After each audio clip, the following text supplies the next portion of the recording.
Hello everyone, this is Quick Tips. Today in this video I will show you how to use linear coupler math.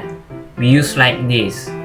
Go to math, go to advanced math, click linear coupler, click this phase and this phase. You can arrange the ratio.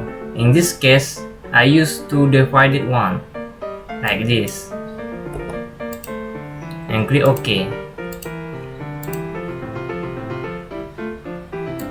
See, the other block is faster.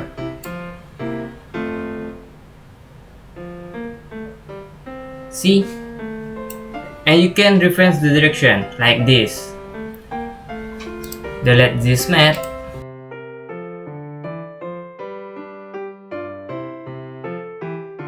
Active math. Go to advanced math. Click linear coupler. Delete this one. Click this phase and this phase. Check the reference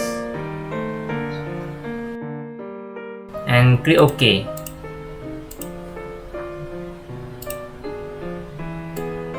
See, the direction difference. That is Quick Tips. See ya.